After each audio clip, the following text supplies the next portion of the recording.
Saya akan tunjukkan ayat-ayat firman Tuhan yang benar-benar membuat kita tercengang kalau kita perhatikan dengan serius.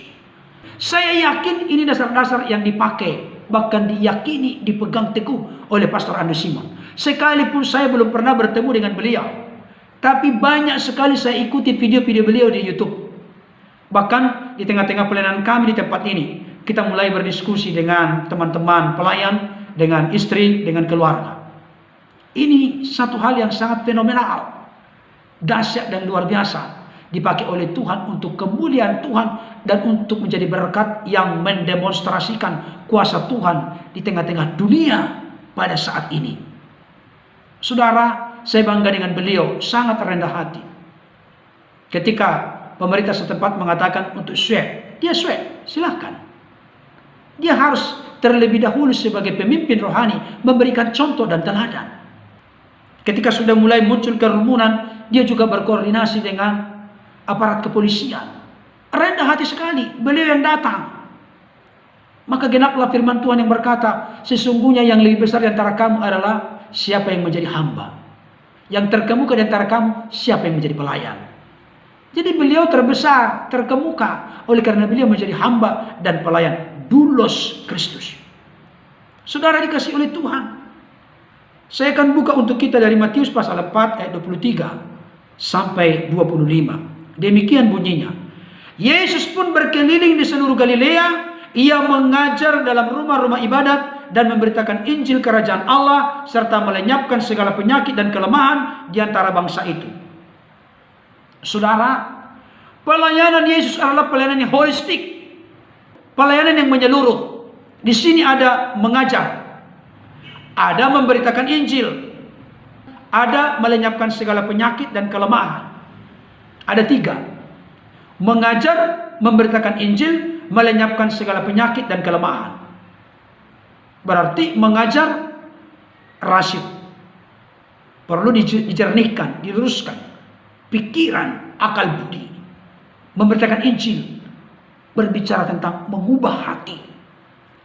Tidaklah tepat hanya pikiran yang jernih, akal yang sehat, akal yang benar, tapi hati yang semeraut. Jagalah hatimu dengan segala kewaspadaan, karena dari situlah terpancar kehidupan.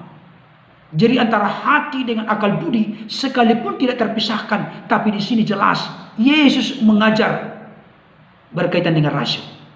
Yesus memberitakan Injil, mengubah karakter perangai yang jelek menjadi baik.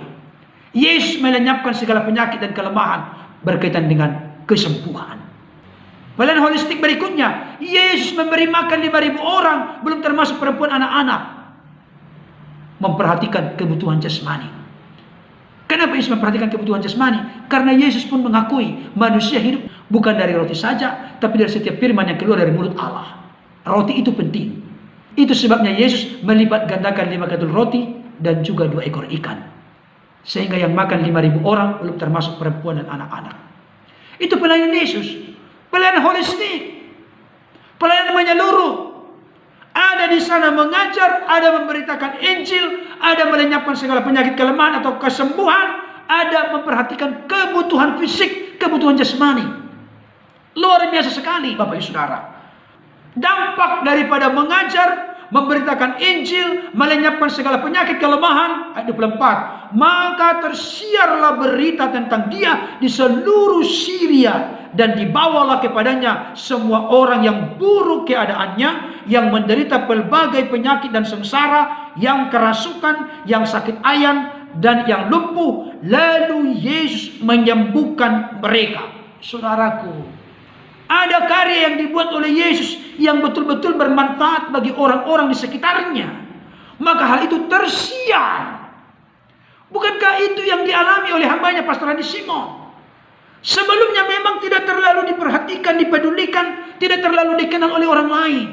Tapi beliau melakukan apa yang menjadi tugas tanggung jawabnya dengan setia, dengan sungguh-sungguh. Maka Tuhan pun membesarkan, Tuhan pun mempromosikan. Sehingga sekarang ini tersiarlah berita tentang Yesus yang diberitakan oleh Pastor Andrew Simon di seluruh Indonesia misalnya. Itu ayatnya Bapak Ibu Saudara. Saya mau kasih tahu, bahwa karunia kesembuhan itu, mujizat, keajaiban, demonstrasi kuasa Tuhan itu adalah pintu yang besar dan punya potensi yang besar, punya potensi yang luar biasa untuk membuka ladang-ladang pelayanan, untuk membuka peluang kesempatan memberitakan Injil, mengajar, dan membawa mereka semakin bertumbuh dalam mengenal Tuhan Yesus Kristus. Itu dia. Jadi jangan pesimis. Saya memang tidak sependapat kalau hanya sembuh fisik selesai. Oh tidak. Yang membuat malaikat bersorak-sorai di surga, satu jiwa bertobat, maka malaikat berpesta di surga. Tapi yang jelas, ini fenomenal sekali Bapak Ibu Saudara. Bukan lagi beliau yang mencari-cari jiwa seperti mencari kutu atau mencari jarum yang jatuh di jerami. Tapi sekarang orang-orang pada berdatangan. Peluang kesempatan untuk memberitakan Injil, memberitakan kebenaran, untuk mendemonstrasikan bahwa Yesus tidak pernah berubah dahulu, sekarang, selama-lamanya, itu bisa ditunjukkan secara real, secara nyata. Luar biasa. Sekarang banyak hamba Tuhan yang sulit untuk menjangkau jiwa-jiwa, untuk memberitakan firman. Kenapa? Karena mandul. Bukan mandul hamil maksudnya ya. Mandul tidak berdaya, saudaraku. Saudaraku, apa sih kerajaan Allah itu? Kerajaan Allah bukan soal perkataan, tapi soal kuasa. Saudaraku yang dikasihi Tuhan, ini luar biasa. Ayat 25. Maka orang banyak berbondong-bondong mengikuti dia. Mereka datang dari Galilea dan dari Dekapolis, dari Yerusalem dan dari Yudea dan dari seberang Yordan. Tahu Dekapolis? Deka itu 10. Dekalog itu berarti 10 hukum. Dekapolis 10 kota. Bayangkan dari 10 kota datang berbondong-bondong untuk mengikuti Yesus.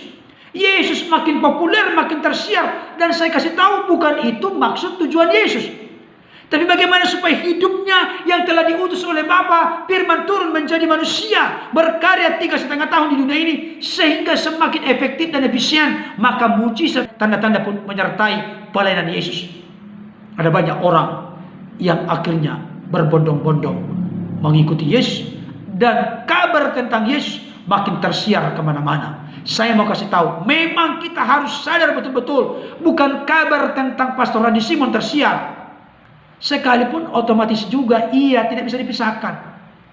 Kabar tentang in Jesus name, di dalam nama Yesus ada mujizat, dalam nama Yesus ada kesembuhan, di dalam nama Yesus ada demonstrasi kuasa Tuhan. Itu yang harus didengungkan terus-menerus. Saya kasih contoh. Ketika Yesus disambut meriah oleh orang-orang dalam sepanjang perjalanan, di mana pakaian-pakaian mereka dihamparkan, daun-daun palem dihamparkan, Yesus kan sedang menunggang keledai. Yang disorot dan dielu-elukan bukan keledainya, tetapi Yesus. Tetapi saya mau tanya kepada Bapak Saudara, ikut enggak sekalian keledainya disambut? Halo, ikut enggak? Sekalipun fokusnya bukan keledai, tapi secara tidak langsung keledainya juga ikut menginjakkan kaki di pakaian-pakaian yang dihamparkan itu, di daun-daun palem yang dihamparkan itu. Saudara, kita adalah hamba Kristus.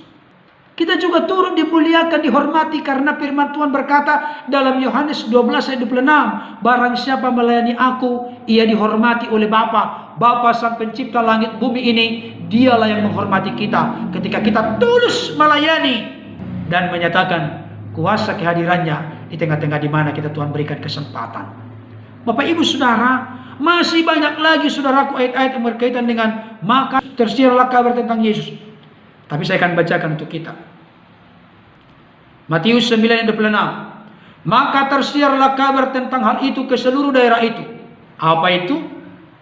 Ini berkaitan dengan perempuan yang sakit pendarahan lewat mujizat yang Yesus kerjakan. Tersiarlah kabar tentang hal itu. Tentang apa? Tentang kesembuhan yang dikerjakan oleh Yesus. Jadi kesembuhan itu menjadi promosi untuk semakin banyak orang kagum, takjub, terpesona kepada Yesus. Itu jelas Bapak Ibu Saudara. Berikutnya dikatakan lagi, Markus 2 ayat 1. Kemudian sesudah lewat beberapa hari, waktu Yesus datang lagi ke Kapernaum, tersiarlah kabar bahwa ia ada di rumah. Coba, memang yang harum itu selalu tercium kemana-mana. Tapi jangan lupa, yang bau juga tercium kemana-mana. Sekarang ini kita menunjukkan bau harum Kristus atau bau yang tidak enak dari karakter kita, yang selalu mengkritik, mengata-ngatai, memojokkan, memfitnah, merendahkan. Hidup kita tidak berguna, tidak bermanfaat kalau seperti itu, Bapak Ibu Saudara. Banyak lagi ayat-ayat firman Tuhan mengenai Yesus tersiar kemana-mana. Lukas 4 ayat 14. Dalam kuasa Roh kembalilah Yesus ke Galilea, dan tersiarlah kabar tentang dia di seluruh daerah itu. Apa yang diperbuat dan dikerjakan oleh Yesus membuat dirinya tersiar kemana-mana. Ini yang menjadi inspirasi yang saya yakini juga dimiliki dan diyakini oleh Pastor Andi Simon. Oleh karena apa yang dibuat dan dikerjakan, dan itu nyata demonstrasi kuasa Tuhan terjadi di sana, hal itulah yang menjadi promosi dari mulut ke mulut, dari mulut ke mulut. Apalagi di era digital sekarang, begitu cepat tersebar kemana-mana. Apa yang kita buat, apa yang kita lakukan, apa yang kita kerjakan. Puji Tuhan, media ini sangat dahsyat dan luar biasa dipakai oleh hambanya Pastor Andi Simon dan oleh kita semua sebetulnya untuk menyuarakan kebenaran, untuk menunjukkan Yesus kuasanya, kasihnya, kebaikannya tidak pernah berubah dahulu, sekarang, sampai selama-lamanya. Amin, saudaraku.